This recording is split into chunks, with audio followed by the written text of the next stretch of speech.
Welcome to the Albany High School Library's summer reading list for ninth graders. This is Mrs. Mikett, one of the librarians here at Albany High, and I'm here to speak with you about several book titles that you might choose for your summer reading assignment, and also where to find these materials online. The website that we use is albanyhighschoolsummerreading.weebly.com, and we're also on Twitter at ALBHSLIB. Let's go ahead and get started with our first couple of titles. The first title is Black and White by Paul Volpone. Two star high school basketball players, one black and one white, experience the justice system differently after committing a crime together and getting caught. The next title is Port Chicago 50. This is by local author Steve Sheinkin, and this book actually was a finalist for the National Book Award this year. This is a true civil rights story that began in the summer of 1944. There was an explosion on a segregated naval base at Port Chicago that killed more than 300 black sailors. That August, more than 240 sailors of color refused to return to work until the Navy addressed safety conditions. 50 black sailors were charged with military mutiny and faced decades in jail and even execution. Find out what happened in this Port Chicago 50 by Steve Sheinkin. Next up is One Good Punch by Rich Wallace. 18-year-old Michael Kerrigan is captain of the track team and is ready for the most important sports season of his life until the police find 4 joints of marijuana in his school locker, and he is faced with a choice that could change everything. Next title, 12 Rounds to Glory, the story of Muhammad Ali. This is a picture book biography that's rap inspired. It looks and sounds like rap lyrics, and it describes Muhammad Ali's life, discussing his bouts in the ring, his struggles with his Islamic faith, and even his status as a conscientious objector in the Vietnam War, in which he went to jail. 12 Rounds to Glory. Next up is Critch Crutcher's Whale Talk. Those of you that know what it's like to feel like you're on the outside, this is Whale Talk. Intellectually and athletically gifted, TJ is a multiracial adopted teenager. He doesn't like organized sports and is really sick of the high school athletes in his school. And he agrees to form a swim team and recruits some of the school's less popular students. Whale Talk by Chris Crutcher. What Happened to Cass McBride? This is by Gail Giles. This is an interesting title. Cass McBride is the most popular girl in school, and somehow she's involved with the death of Kyle Kirby's brother, David. Well, Kyle Kirby's got some revenge planned for her. He drugs her, he kidnaps her, he buries her alive, and Cass McBride has got to figure out how to get out of there. Find out if she does. What Happened to Cass McBride? Next up is a graphic novel, El Defo by C.C. Bell. This is probably one of my favorite titles in the whole series of the ninth grade list.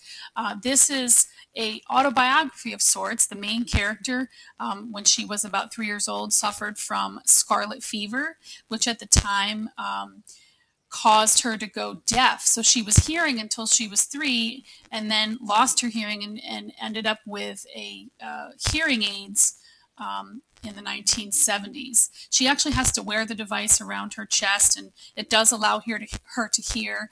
She creates this character, this superhero character called El Defo, because it does actually give her super hearing in the story. It's hysterical, it's funny, a few tears shed. Graphic novel El Defo by C.C. Bell. You'll love it. Next up is Endangered by Elliot Schreffer. Sophie's the main character that goes to visit her mother in the Congo in Africa. Her mother's working at a sanctuary for bonobo chimps, and Sophie's really not happy about having to be there. She ends up bonding with an infant chimp, and then unfortunately war breaks out in the Congo. Sophie has to escape with Otto and figure out how to survive in the wild and reunite with her mother. Find out if she does. Endangered by Elliot Schreffer. Next up is Ask Me No Questions by Marina Budhos.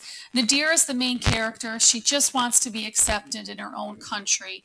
This one is an interesting look at um, America after September 11th, what it means to be Muslim. Nadira's family is Bangladeshi, and they've arrived from Bangladesh, and their father is detained at the Canadian border. Nadira is really struggling with some of the prejudice and racism that took place at that time, post 9/11. Ask Me No Questions. Next up is The Adoration of Jenna Fox. This is a science fiction dystopian novel. It takes place in present day, except that it's not present day. Jenna Fox is 17 years old. She's had a long coma, apparently from having an accident, and she has no memory of who she was before the accident. It turns out her family is really trying to advocate for her medically. This is ends up being a medical thriller. How far would you go to help your family? How far would your family go to help you? Find out what happens to Jenna in this sci-fi medical thriller, The Adoration of Jenna Fox. Next up is Delirium by Lauren Oliver. This is the first in the series, the Delirium series. Have you ever been absolutely sick in love? In this other science fiction novel, Lena's the main character. She looks forward to receiving the government-mandated cure that prevents the delirium of love and leads to a safe and predictable and happy life until 95 days before her 18th birthday and her treatment, and she falls in love. Would you take the treatment? Find out if Lena does. The next title is When I Was the Greatest by Jason Reynolds. If you take a look at the cover, it has an award-winning symbol on it. This is the Coretta Scott King for excellence in literature, featuring African-American characters. Jason Reynolds is going to be visiting us this year at Albany High School for an author visit. This is my second favorite title on the list. This features the main character, a 16-year-old African-American boy named Ali, who's taken up boxing in the Bed-Stuy neighborhood in Brooklyn in New York City. He buddies up with two brothers on the street, Needles and Noodles. Needles happens to have Tourette syndrome, which causes a lot of verbal outbursts as well as physical tics, which, as you can imagine, gets the three of them into a couple of rough spots. It's a really great urban look at teen life in the city. When I Was the Greatest by Jason Reynolds. The next title is A Plague Year by Edward Bloor. As you look at the cover, you see that telltale spoon. This is about meth. Tom is the main character, has long dreamed of getting out of his small town Pennsylvania and going to college somewhere warm.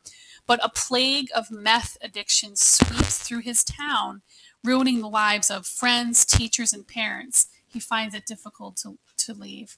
This is a tough story, but you'll like it. A Plague Year, Edward Bloor.